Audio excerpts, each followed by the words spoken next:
Welcome to the QFD Group Podcast, your go-to source for the latest updates and insights in the automotive industry. Your competence is our mission.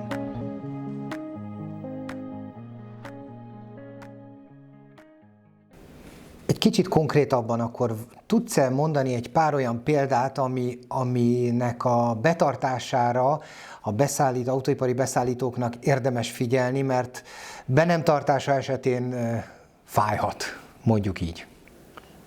Van, azért jó pár ilyen van. Talán ami a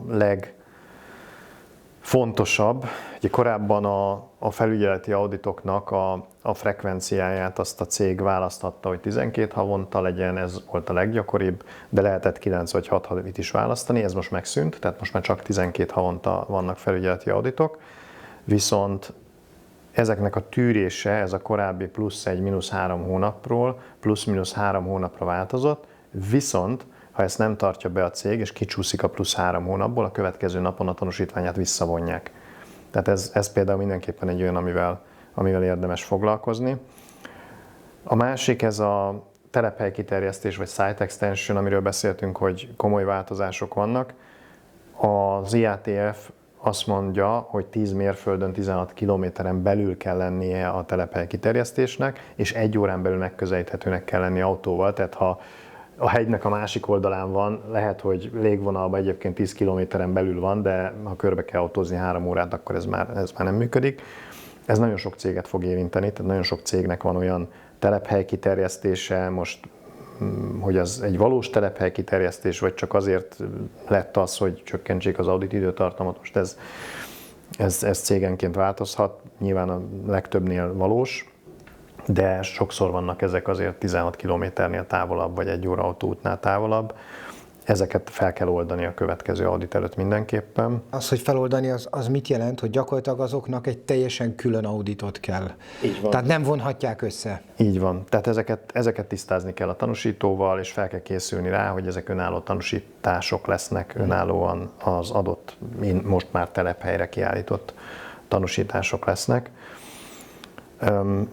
Érdekesség még, ami kapcsolódik az audit folyamathoz, és érintheti a cégeket is, hogy a Stage 1 készültségi vizsgálat után a tanúsító audit nem kezdődhet el 20 napon belül, és a Stage 1 készültségi vizsgálatnak az eredményét az auditoroknak először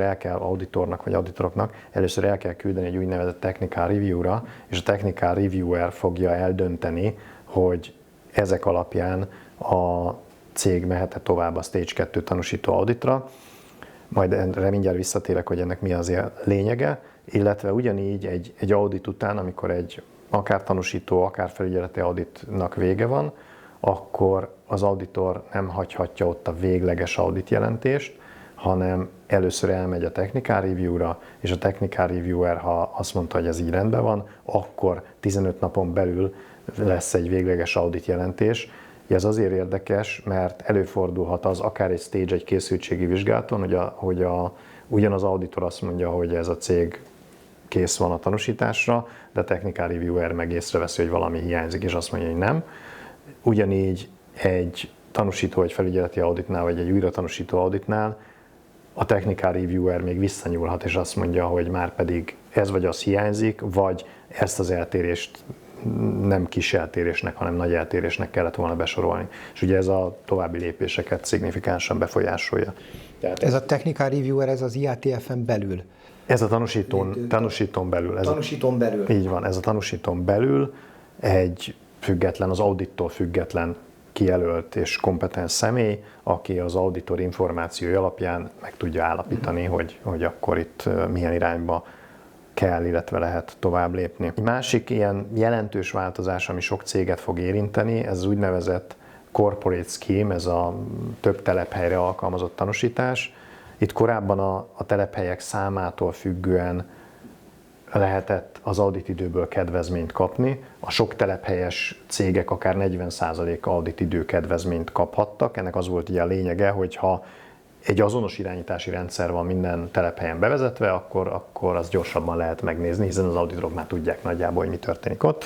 Na itt a maximális kedvezmény az 15% a telephelyek számától függetlenül most már.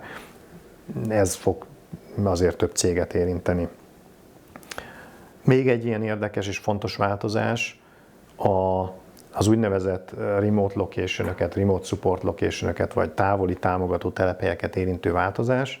Itt pedig az a követelmény, hogy egy ilyen támogató telephelyet csak egy tanúsító auditálhat, és csak olyan tanúsító auditálhatja, amelyik auditál támogatott gyártóhelyet is. Ugye ennek pedig az a lényege, hogyha mondjuk van egy cég Magyarországon, neki van egy támogató telephelye az USA-ba, akkor ő nem bízhat meg egy amerikai tanúsítót, hogy csak azt a támogató telephelyet auditálja, és majd elküldi a jelentést, és akkor mi ezt itt figyelembe vesszük. Mindenképpen olyan tanúsítónak kell auditálni azt a támogató telephelyet, aki gyártó telephelyet is auditál. Tehát ebben az esetben az lehet egy megoldás, hogy a magyar auditorok kimennek, vagy a magyar tanúsító kimegy és auditálja azt a támogató telephelyet az USA-ban, vagy ha ennek a cégnek van az USA-ban is gyártó telephelye, akkor lehet az, hogy egy amerikai tanúsító auditálja az ottani gyártóhelyet és azt a támogató telephelyet, és aztán ezt a jelentést veszik majd figyelembe Magyarországon ennél a tanúsító testületnél. Ugye mondtad, hogy olyan auditálhatja a remote-ot, aki gyártó telephelyet is auditál. Így van. A kérdés az, hogy azt az adott cégnek egyik gyártó telephelyét, igen, vagy egy... Abszolút. Tehát ez kifejezetten arra vonatkozik, igen. Kifejezetten arra vonatkozik. Tehát az az opció szűnt meg, hogy egy ilyen különálló távoli támogató telephelyet egy olyan tanúsító auditáljon, aki nem ismeri a fő gyártó telephelynek a specifikációit. Így van.